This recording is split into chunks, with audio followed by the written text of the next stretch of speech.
Bayangkan ada konglomerat dengan total kekayaannya diprediksi mencapai 400 triliun rupiah. Aset tanahnya seluas 20 juta meter persegi. Jumlah ini kalau disatukan luasnya sekitar 4 kali Pulau Bali. Gila nggak tuh? Selain menguasai jutaan meter persegi tanah, organisasi ini memiliki 364 rumah sakit dan klinik, 384 panti asuhan, dan 356 pondok pesantren. Konglomerasi ini juga telah mendirikan 20.198 masjid yang tersebar di seluruh tanah air, juga di luar negeri seperti Uganda, Afrika Selatan, Jepang, dan menyusul pembangunan masjid di Spanyol. Yang paling mencengangkan adalah aset di bidang pendidikan. Mereka memiliki 20.000 sekolah taman kanak-kanak hingga SD, 3.200 sekolah menengah, dan 164 perguruan tinggi dengan 17.000 dosen dan guru, dengan 554.000 siswa yang tengah menempuh studi di sana. 3 universitasnya masuk jajaran 10 perguruan tinggi Islam terbaik di dunia versi Unirank pada tahun 2021. Universitas Muhammadiyah Surakarta dinobatkan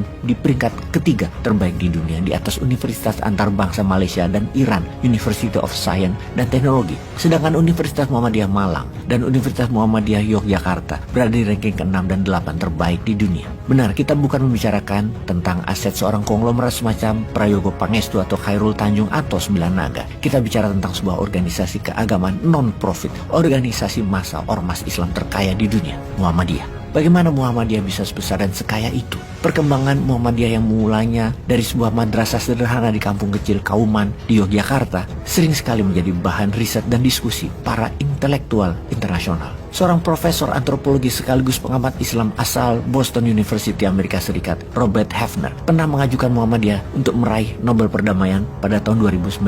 Meski gagal, Robert Hefner mengaku tidak pernah menyesal. Menurutnya, Muhammadiyah menjadikan Indonesia sebagai satu-satunya negara yang berhasil menjalankan amal sosial dan amal agamis yang sukses. Profesor Hefner meyakini negara yang paling berhasil mengembangkan format pendidikan Islam yang terefektif, terkini, dan paling islami dalam arti modern adalah Indonesia melalui Muhammadiyah. Dia juga memuji Muhammadiyah yang konsisten dalam menerapkan politik moral, politik yang fair, dan politik yang seimbang dan inklusif. Saya kagum Muhammadiyah tidak tergoda oleh politik. Tidak seperti Christian Evangelist di Amerika.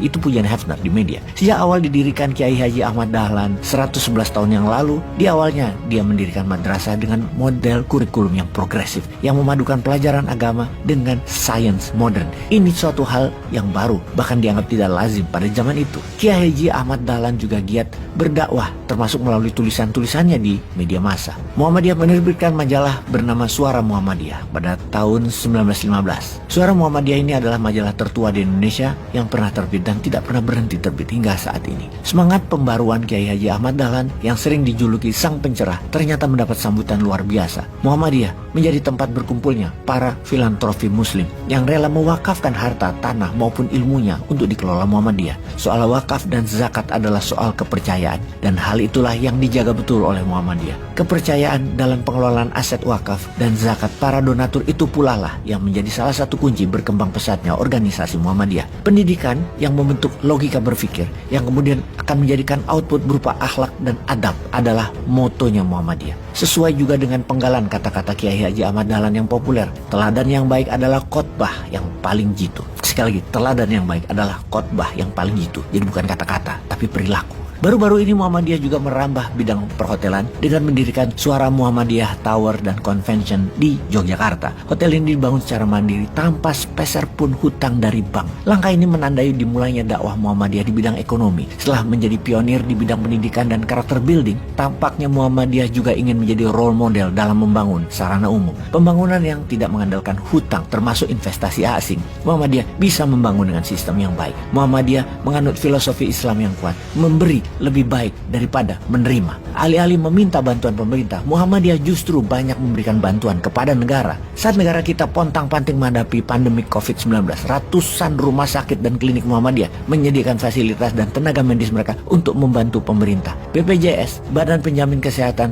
milik pemerintah, justru berhutang kepada rumah sakit Muhammadiyah lebih dari 500 miliar rupiah dan Muhammadiyah tidak ngotot menagihnya. Suara kecil dari kampung Kauman itu kini telah mendunia. Kiai Haji Ahmad Dahlan, kiai dan pedagang batik yang egaliter itu telah betul-betul membawa perubahan besar dan fenomenal. Bukan hanya untuk masyarakat di sekitarnya, namun untuk Indonesia, juga untuk dunia. Terima kasih Muhammadiyah.